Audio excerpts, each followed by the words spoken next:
अब हामी यसको करिब अन्तिममा पुगेका छौं। आजबाट क्याबिनेटले यसलाई निर्णय गरे पछाडि यो पास हुन्छ। अब क्याबिनेटको बैठकमा चाहिँ म पुग्नु पर्यो, पहिला यसकै लागि पनि पुग्नु पर्यो। त्यो कुराहरु मैले भने है। अर्को साक्षरता अभियान यो अलि भेगमा छ, गर्न पाए साह्रै राम्रो हो, तर कसरी गर्ने भन्ने कुराहरु पनि हेरौँला हैन। यसलाई कुरा गरौँला। कल्याणकारी कोषको कुरा पनि जुन आएको छ, कल्याणकारी कोष असाध्यै राम्रो छ, तर यो के कसरी गर्ने भन्ने यसले थप छलफल माग्छ। त्यो छलफल चाहिँ नि माग्छ। यसमा बीमाको कुरामा नि थप तपाईहरुले छलफल गर्न जरुरी छ। पुरस्कारको कुरा, लोक कल्याणकारी विज्ञापनको कुरा पनि मैले अर्को सिटिङमा अलि डिटेल हामी छलफल गरौँ, अनि त्यो कुराहरु आउँछ नै।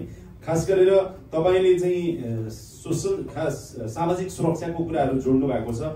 यो कुराहरुमा पनि मैले अहिले अब खास यो सार्वजनिक रूपमा चाहिँ नभने पनि हुन्थ्यो, हामी किनभने छलफल गर्दै छौं, तर चरणगत रूपमा चाहिँ सामाजिक सुरक्षालाई को योगदानमा आधारित सामाजिक सुरक्षाको दायरामा औपचारिक क्षेत्रलाई कसरी लाने भनेरै त्यो मेरो प्राथमिकतामा छ। यो काम भइसकेपछि भनौँला, अहिले कुरा धेर नगरौँ, तर त्यतातिर मेरो ध्यान गएको छ। मैले यति मात्रै भन्न सके यहाँहरूलाई।